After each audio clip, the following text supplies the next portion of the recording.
endpoint challenges. Alrighty, Thomas Cox here, and this is ISSDG meeting number 10. We are the International Society for the Study of Decentralized Governance, and today's talk will be by Denise McCurdy, a PhD candidate from, is it University of Georgia or Georgia Tech? I never get it right. Georgia State Georgia University. State. I get 0 for 2 on that. But first, a quick reminder of who we are and what we're about. The Society's purpose is to bring together practitioners as well as academics to mix and match and share our experiences and our studies for mutual enrichment and understanding of this challenging new space of decentralized governance. This is our 10th monthly meeting. Last month we heard from the DGov Foundation, which is a decentralized governance group that's been working in the Ethereum space for going on 4 years. And they've been very welcoming of us, and they've encouraged us actually to use their wiki, so we may find additional ways to cooperate with them. I'm looking forward to finding out how that plays out. And I want to introduce folks on the call. Brandon Espinoza, who is with Strongblock. He is also a founding member of ISSDG and personally fascinated with blockchains, decentralized governance, free markets, self-determination, self-governance, all the things that we find in the roots of our movement, and knows more than I do about things like monetary theory and Austrian economics, and I can't remember what else Brandon knows more of than me, but he's a huge asset. Ross Dold, who is with EOSphere. Ross is a longtime member as we count things in blockchain, and has been a long-time member of the EOS community, which is slightly overrepresented so far in the early days of ISSDG. And his group has been doing a lot of both enterprise work as well as public mainnet work, a lot of hands-on experience in Ross's team. And Denise McCurdy, who's this month's presenter. I met Denise at the Blockchain in Transport Alliance event in Atlanta in May of this year. I asked an impertinent question of a presenter about governance, and she came over and introduced herself. I'm getting my PhD in blockchain governance, and so I've been doing my best to inundate Denise with anything I run into that might vaguely be interesting. And yes, she's now going to share with us today all that she's accumulated, well, maybe not all, but a large chunk of what she's accumulated so far in her work. So I will stop screen sharing. And Denise, you've got roughly 20 minutes, give or take. And I invite you to, don't stand on ceremony. Don't worry about us. We're not sticklers for form so much as we love the content. Excellent. Well, thank you for that. So I'm going to share my screen, and let me know when that comes through. Yes. Okay. I only have just 8-9 slides just to share with you guys, and then really interested in your feedback since we're all in the decentralized governance space as it relates to blockchain. So I'm just going to start with my research journey. So I have been a practitioner for many, many years in technology, and went back to school 2 years ago to get my PhD in blockchain because I felt like it was something that was going to be quite useful for large enterprises, which is in fact my space. And I sort of got into blockchain because I was doing some work for the Gates Foundation, and it was using technology, blockchain, but other technology to help lock down counterfeit meds, to reduce the incidence of counterfeit meds.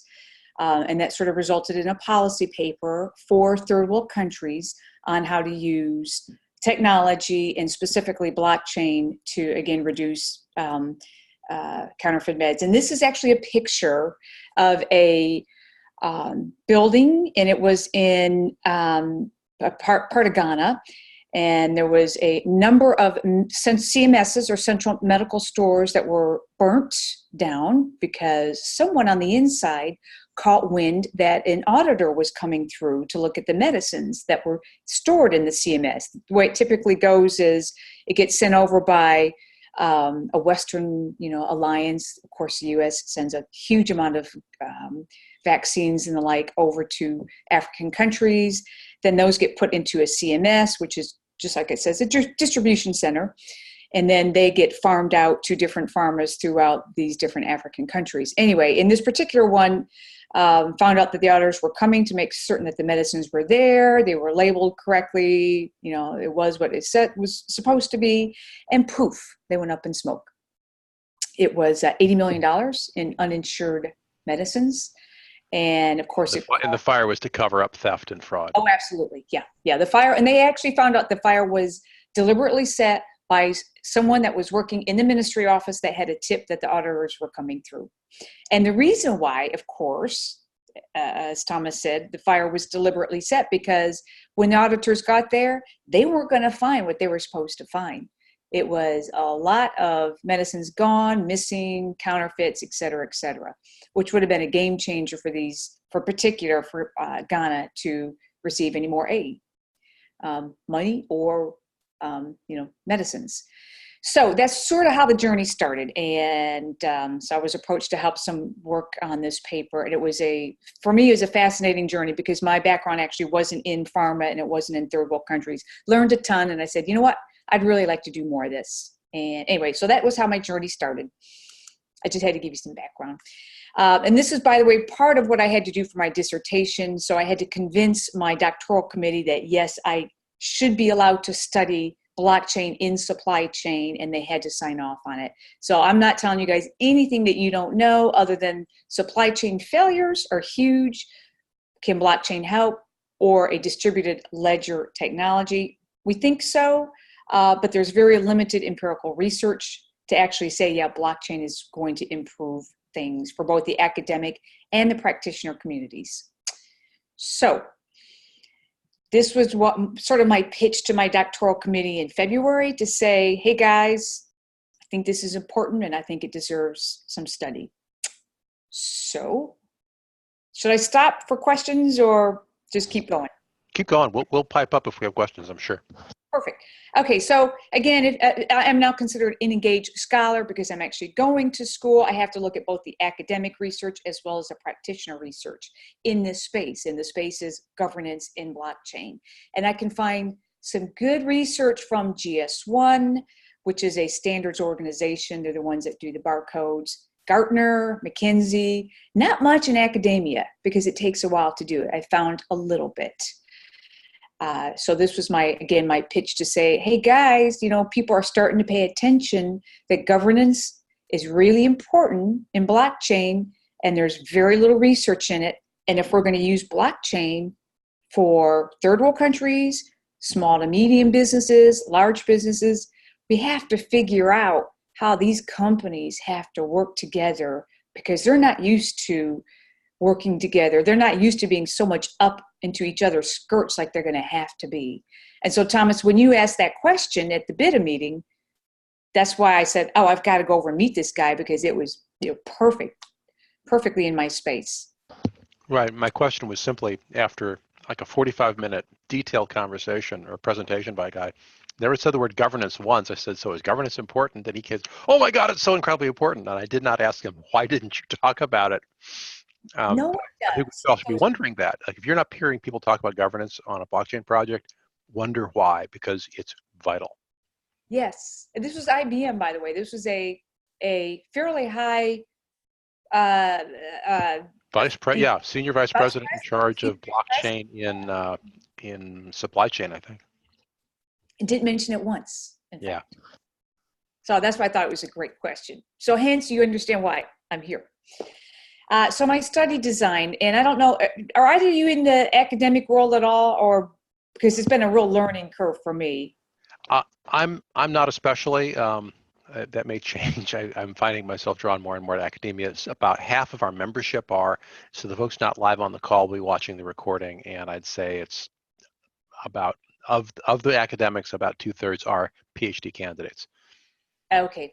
So, well, then this will resonate with them. So as part of the process, I have to pick my methodology. So how am I going to do my research and what methods am I going to use? Like, is it going to be test tubes, a survey, interview?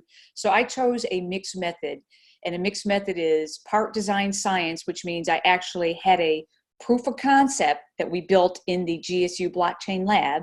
That was part one.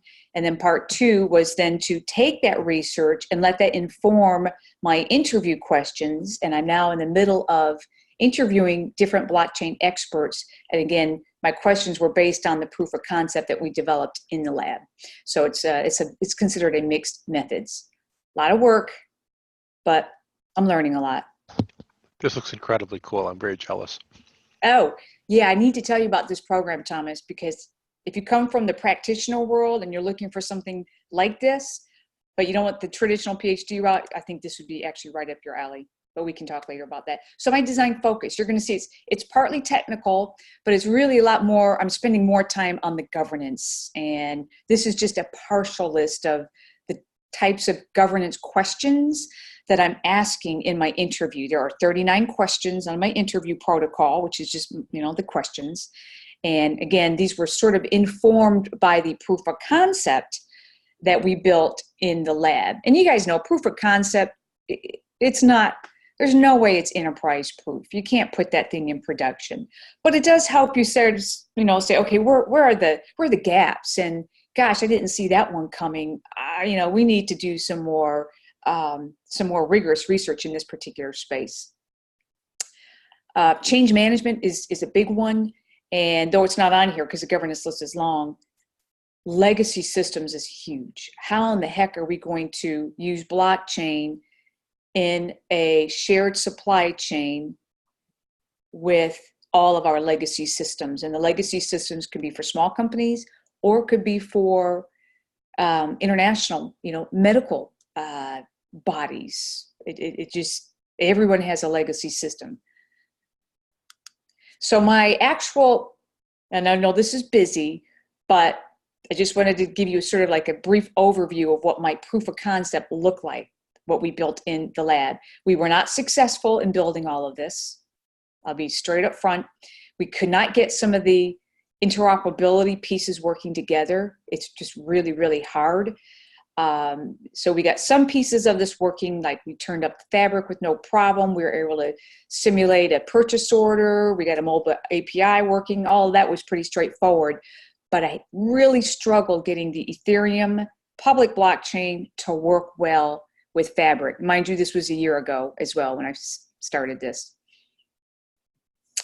But you can see why even in doing this proof of concept in a lab, in order to get these different bits together, there's a lot of sitting down, rolling up your sleeves and saying, okay, right, how are we going to get this thing to work? This is really beautiful. Oh, thank you. It's, man, has it been an intense learning curve. So again, it was a mixed methods. The original objectives were to, as I said, design an artifact. That's just the academic name for the proof of concept. I don't know why they do it, but they make me use these stupid names. To include public permission, and you saw mobile components, and then identified not just the technical requirements, which frankly were easier other than the one, but the cooperative decisions required to deploy something like that. My gosh, a lot more work needed. So again, we wrapped up the proof of concept and identified some technical and governance concerns, but that led to me saying, wow, I need to do more research. And that led to me saying, okay, I need to actually now interview subject matter experts in this space and have them help me understand how they do it. What does good look like for them? And the extra expected contribution. So again, this is something you have to do if you're doing anything academic, is you have to say, okay, this is what we're bringing to the practitioner community, and this is what we're bringing to the academic community. I think the practitioner is pretty straightforward. If we can identify some best practices, gotchas, here's further research that needs to be done as it relates to cooperative decisions required by firms in the shared ecosystem. We could publish that, by the way, all free of charge to companies. But again, since there's so little academic knowledge in this space, we're hoping to sort of advance, blockchain and shared supply chains. And eventually, it would be nice to say, hey, is blockchain a source of relational rents, which is just profit and competitive advantage? Is it actually going to do that? We think it will, but there's nothing, it's not even rolled out yet. It's not deployed, and it's not been studied. And Thomas, you had mentioned that before about rents and how they could be used. And that's actually, I have that earmarked as some future research for perhaps another academic or a new academic in that space. Right. Just saying, be a great research question for somebody. And that's it, guys. That's it for me. So if you'll hold this up here for a minute, I really want to appreciate what this slide is telling us. I know that everybody's, all of us true believers in the blockchain world, like, oh, it's going to be great. You know, we're all going to have a shared source of truth. And if you already work in supply chain or you start to get into supply chain through blockchain, you're like, oh my God, there's all these paper-based systems, and there's, custody changes hands 18 times between here and there, and no one knows who's responsible for what. And what's working today is actually kind of working. It's got problems, but it is kind of working. And to go from that to integrating those 18 firms and getting them to use a shared platform that's going to be across an industry or a section of an industry, that is a remarkably heavy lift. Yes. And will be very, very challenging. I think Ross might have some words to say because he's got enterprise experience. But I could easily imagine pulling together, 18 mid to large size firms in an existing or new consortium and saying, oh, hey, let's sign a paper and let's say we're going to cooperate, and then getting nowhere over 3 years because of everything from institutional foot dragging to, IT shops not wanting to share power or take risk or, open up their systems to scrutiny when maybe they're a little ashamed of it. I'm not saying that they'd set them on fire like the Ghana guys did with their meds, but there's a certain amount of people get threatened by transparency.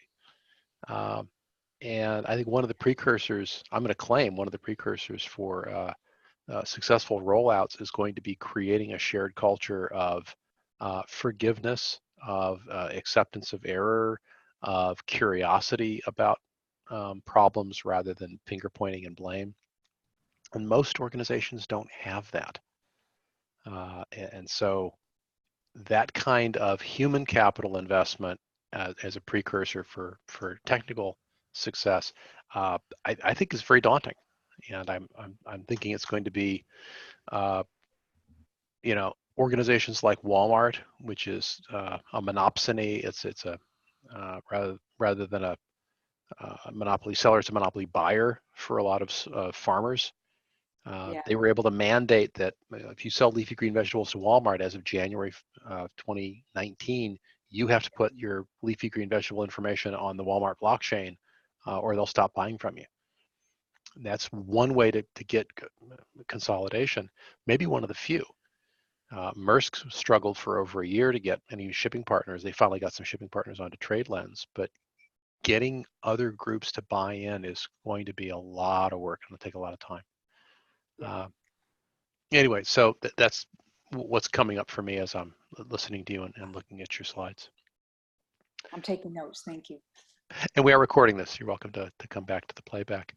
I'm also going to open up the floor to Ross and to Brandon to say what they like, or questions or observations or suggestions. And we'll just do Ross first and then Brandon, and then I may have some additional things to say. So Ross, take it away. I took a few notes. Excellent presentation. So many different points that you could potentially discuss about it, because blockchain is a huge beast, and there's so many different facets to it all. I'll start off with the first one, which is, I suppose there's two different dynamics between what you would say a public blockchain, and then there's also such a concept as a private blockchain, where as a business, I need transparency inside of my business in order to ensure that all my checks and balances are visible to the different departments, etc. And I don't think transparency would be too much of an issue there. Totally get what Thomas is saying. When you've got a public blockchain or even a consortium of other businesses having the willingness to share all the inner workings of whatever kind of ledger we want to be sharing could be a bit of an issue. I suppose moving on to something that's quite important in the world that I'm working in, which is the EOSIO world. public blockchains and the concept of governance. And I know this is like a rabbit warren, but these are the things that I think a lot of people are forgetting to analyze when they're thinking about running a governed blockchain. And that is the human aspect of it. It's all fine saying, look, this is the procedure for somebody who's behaving poorly, or this is the way we reward good behavior, etc. But when you're working on a public blockchain that's got people from around the globe participating in it, it's not just everybody trying to work together for an appropriate single level of governance, but it's also different people that have got different like social backgrounds, different kinds of things that they want. I'm trying to think of the right kind of words. The point of matter is everybody's drivers are different in this world. And we find there's a big disparity right now in the EOS world between what it's always called East and West, where most of the Western participants seem to be all trying to put something that's more like a common good, like a Burning Man construct. We're all going to work together. We're all going to make this huge, big, decentralized community around the world. Where in the East, definitely a lot more business focused. It's how are we going to be rewarded for running this specific blockchain infrastructure? So what I'm trying to say is that the human aspect is something that needs to be more closely looked at. Governance is great, but unless everybody has the same drivers, that's what I mean. Everyone's got the same. If they don't have the same drivers about what kind of outcome or how we actually want to run this decentralized community, there tends to be a lot of conflict. I don't know if conflict's the right word, but a lot of difference in opinion. And what ends up happening is governance isn't actually effectively implemented at all. Everyone seems to sort of step back from it. So you've got this governance construct, but nothing is actually done about it. And I suppose it also comes from the fact that blockchain itself, a lot of people would look at it as if it's a code as law type construct. And then when you go and put governance on top of it, it's almost like a second thing that doesn't have to be implemented in order for the blockchain to run. So right now, I am still unsure of how governance on a public blockchain is effectively implemented and managed. And that's kind of like, I think there's some study that needs to be happened there. There's some thought, and there needs to be some kind of solution. We're not there yet. So I suppose that's my comment. Ross, thank you.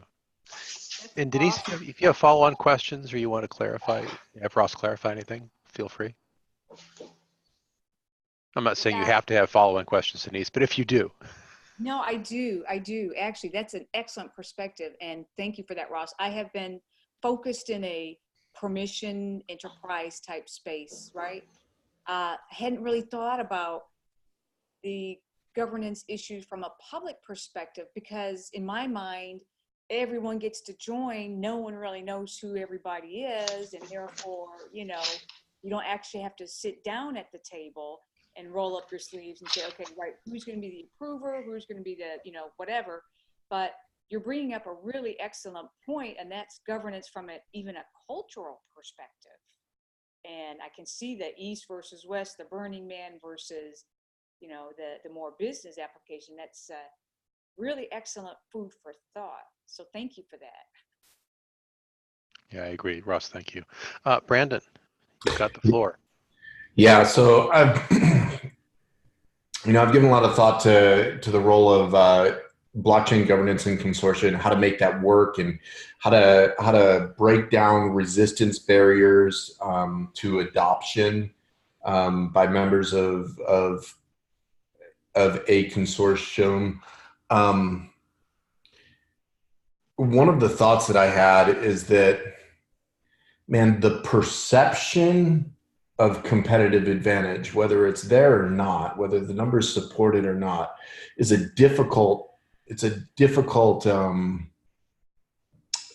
stumbling block to overcome, right? So if put together a consortium, or we're going to have a shared blockchain, that shared single source of truth. And in order to take advantage of that, it requires me to abandon something, or a business practice, or a business secret, or a process, or a resource that I perceive as a competitive advantage against one of these competitors, or co-opters, or cooperator, the co-opetition,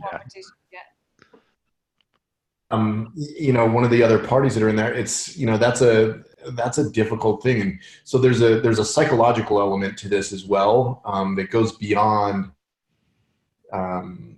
simple numbers of how am I going to get a better advantage, right? If I perceive, just because I've got a gut feeling that what we're doing gives my firm a competitive advantage, and participating in a blockchain will require me to abandon that or disclose that.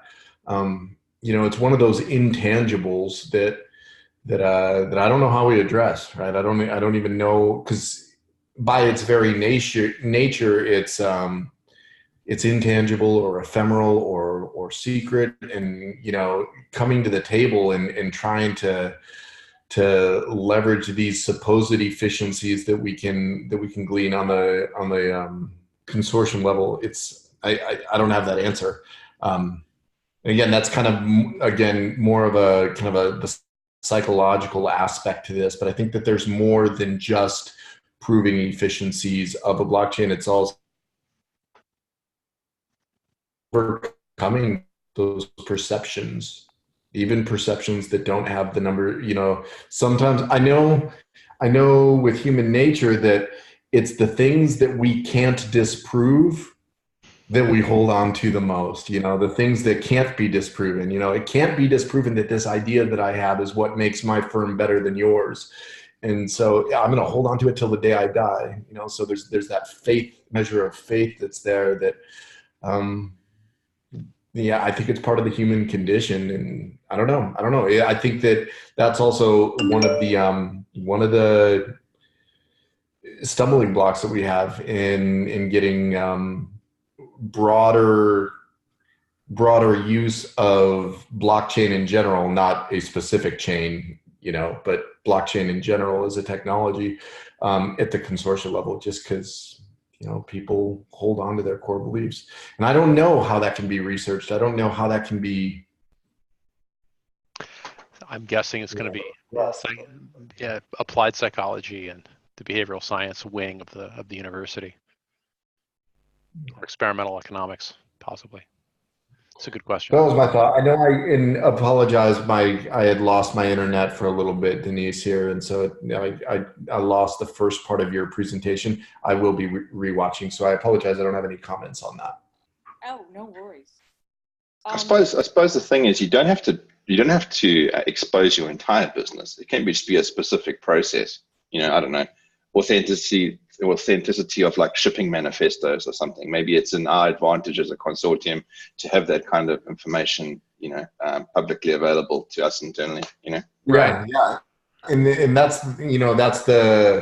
that's the goal, right there. That's the promise that we all talk about with blockchain is that we can get there. The problem is if you have 10 different firms that all have their one thing that they don't want to expose, finding that sweet spot where each party is comfortable, coming to the table, that can get tough. The more parties we pull in, the more psychological barriers that there are there to adoption. And, especially if we're dealing with like smaller firms and stuff like that. I mean, these entrepreneurs, they hold on to their trade secrets like they're gold, because to them it is gold. You know what I mean? So, getting them to expose that or to be willing to challenge their preconceptions, it's a tough thing. Yeah, I'd like to give you something that's more tangible. It's also, I suspect, going to be a risk, maybe already is. I've heard this brought up by others, and that is the risks of exfiltration of data, that if I've got a consortium blockchain and all my competitors get to see how many shipments I'm making, who I'm shipping to, who I'm from, God forbid pricing is visible in there, wow, I've just given away the store now. My competitors know my cost structure and what I'm charging, and my customers see what I'm charging each other, and they're going to come beat me up on price. That's probably the last thing I want. Yeah. But And even how do you have a blockchain with transparency on some things while protecting sensitive data? And I think it's going to be zero knowledge proofs. It's going to be selective disclosure, and I don't think that that's been solved. yeah, I know.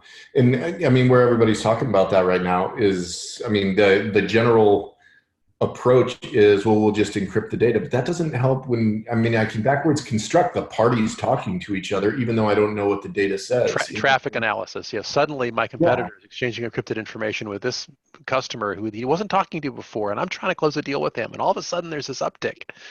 I think we've all seen how big data can be mined to expose facts and information. So, yeah, traffic analysis is a risk, even of encrypted traffic. That you can just see how many messages and what the timing is and how big the payloads are and what are they similar to and how do they correlate to things I see in the real world. Oh man. So yeah, we may be solving some problems with our distributed ledgers. We are clearly creating new classes of problems that will need solutions before these can roll out as widely as I think those of us who love the technology would like to see it rolled out.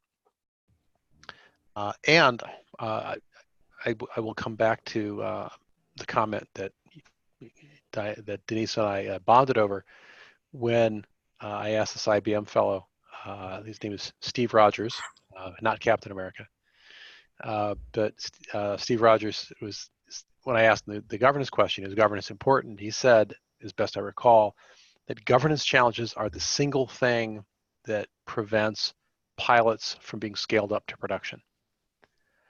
And I thought, oh my God, that's a can of worms. Someone's going to have to open that up and deal with that complexity and figure out, like, for every single different way that that's true, what is the unique solution for each one of those? And it won't be some simple blanket solution. It's going to be a very detailed set of solutions, I suspect. With things like data privacy, things like zero knowledge proofs. And one other point I want to make sure I made while I'm dominating the floor, amongst the pressures that'll be brought to bear to industries to start adopting this will be regulators, insurers, and bankers. Because right now, when a large cargo ship leaves port, it takes upwards of 2 weeks for the company that owns the ship to tell all of the customers, oh yeah, your box of widgets is on that ship that left port 2 weeks ago. 2 weeks to actually tell people where their stuff is. And well, if I'm insuring it and I don't even know where it is, yeah, or I'm financing it and I don't even know where it is. And so the level of uncertainty and fraud, by the way, in international shipping is apparently phenomenal. And it's a source of great, uncertainty and therefore cost to bankers and insurers. And certainly insurers have been very successful at driving things like housing, material standards, hurricane resistance, ship safety, and so forth. It's like, hey, maybe you can ship it, but we're not going to insure it unless ... And here are our conditions. And you're going to see much lower costs of insurance and much lower finance costs for systems that are more transparent, I believe. And I think that's going to make a huge difference. So my prediction, take that to the bank. I would add the attorneys in the anti-compete world as well. Going back to your traffic analysis, right? You have real anti-compete concerns if you've got all these big guys, and I see that with BIDA. Every time we sit down with them, we've got DHL, we've got FedEx, we've got UPS in the room, and the first thing they do is the anti-compete preamble that everyone has to agree before they'll say another word. We are not here to fix rates or... Exactly. Yeah. But if you're analyzing traffic and you see that FedEx is now all of a sudden talking to Amazon, whoa, why are they now talking to Amazon or whatever, right? I'll give you a real-world example of supposed price fixing, and maybe it is. Airlines all share their pricing data with each other because they all publish their data on these shared booking platforms. And so every airline can see every other airline's price on a per flight, per segment, per day, per class of service basis. And I was reading not that long ago about some instances where like United Airlines would update its fares in a couple of areas, and then some other guys would update theirs, and they'd all set it back again. It would be like this weird, symbolic communication. And it is very hard to prevent people from cooperating, and yet one of the things that we customers don't want is our vendors cooperating too much to raise prices on us. And so, yeah, shared blockchains, shared sources of truth that enable communication between competitors, that could be a source of risk and a source of monopolistic behavior or anti-competitive behavior. And all I can say is at least the regulators will in theory have access to the same data. Right.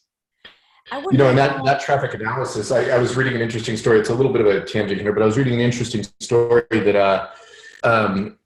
a lot of stock trade or some stock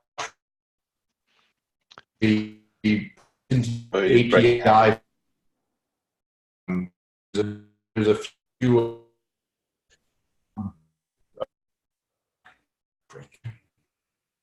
Yeah, I'm worried that Brandon's bandwidth is not what we'd like it to be.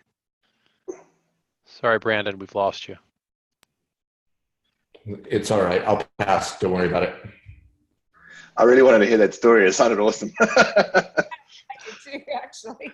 I actually dial in by phone sometimes if I know that my internet's going to be flaky, just because I usually get better audio with a phone call. Just a thought. Okay, so we're 40 minutes in. We've had a round robin. We've discussed Denise's presentation and talked on related topics. Is there anything else we'd like to say about Denise's presentation? Last thoughts, check your notes. Is there something you'd like to share with her? I'd like to say thank you very much, Denise, for coming on and bringing us this. And I hope that you're allowed to share your slides, because if you are, I'll post them on the main site along with the recording. Yeah, that's fine. And we'll let folks know, of course. I'm pretty sure you've got your contact info. If you don't, add your contact info to the slides, because people are going to see those and they may want to get in touch with you and give you more info.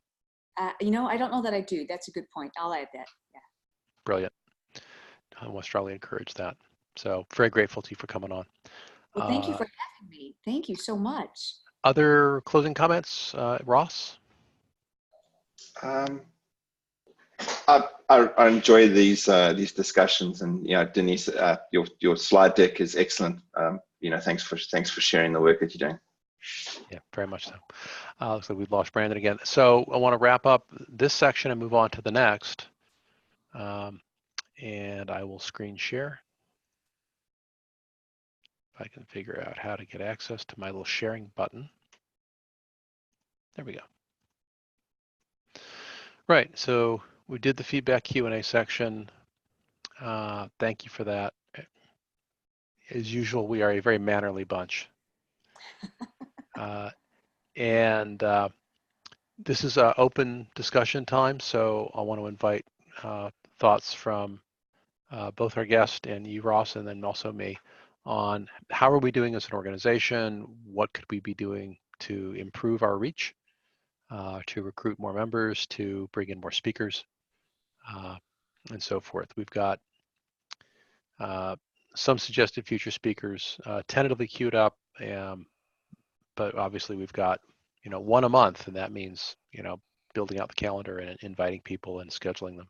So if there's someone you'd like to hear from, or you think you can invite, I'd love to hear it. So and Denise, since you're new, you don't get to critique us yet. That's too much of a burden to put on you. But if you could tell us what's one thing in particular that stands out as a positive from your experience with us. Honestly, just the opportunity to speak to people when there is an honest and open and constructive, exchange of views. I don't feel like I'm trying to get sold something, or anyone seems particularly partisan in any way. It just seems like a really excellent conversation.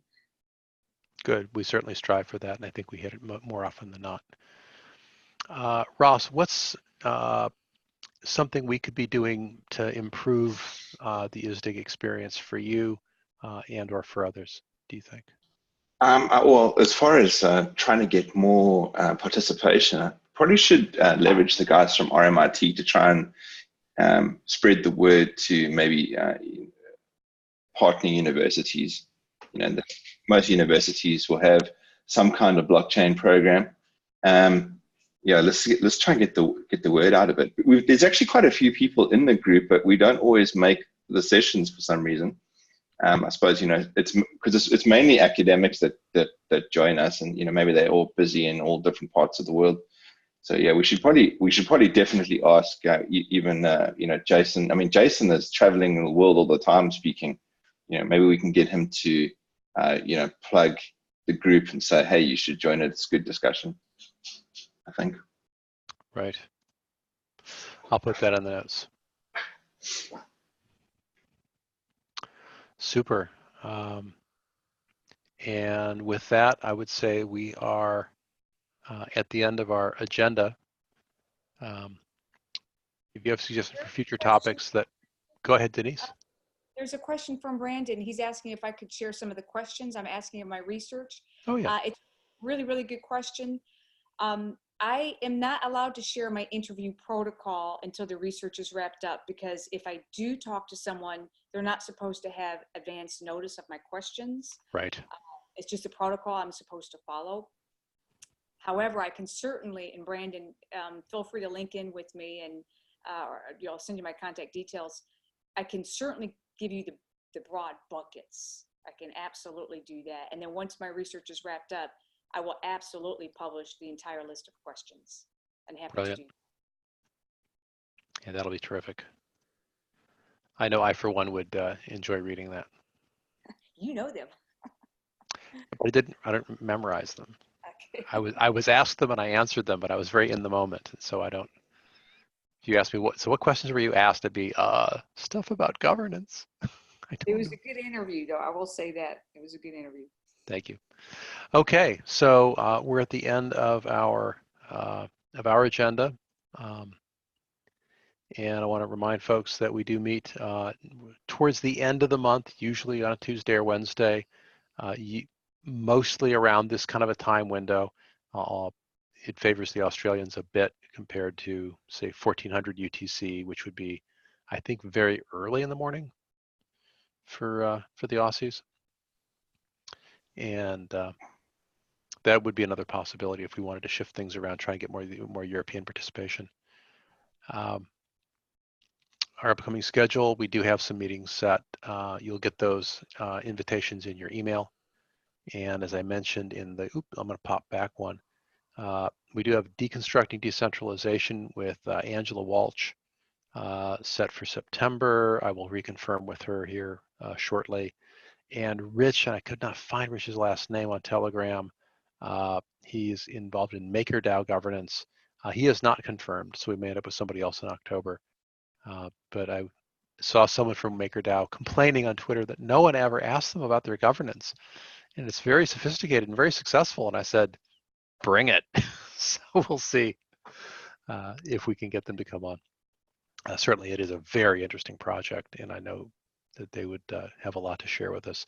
There's also Telos, has some pretty sophisticated stuff, and Decred deserves a lot of attention for their public mainnet governance approach. Very clever, I think. So we'll see if we can get those groups on. And then outside of the schedule on here, but I'll mention other things that are happening calendar-wise. I'm traveling for a chunk of September to go to Washington, D.C., the National Institute of Standards and Technology, which is the American standard setting body, is hosting a meeting of the IEEE. and the IEEE Blockchain Group and the IEEE Blockchain Standards Group. So we're having a 3-day symposium, and I am speaking on governance, and I'm the only person speaking on governance this time, but I think keep beating this drum, we'll get more folks out there talking about it. Very much looking forward to sharing that.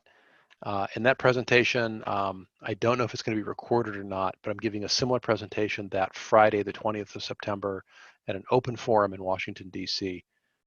So you don't have to be an IEEE member or pay the hundreds of dollars to go to the 3-day show. You can just show up for free Friday night, the 20th of September, to get that talk.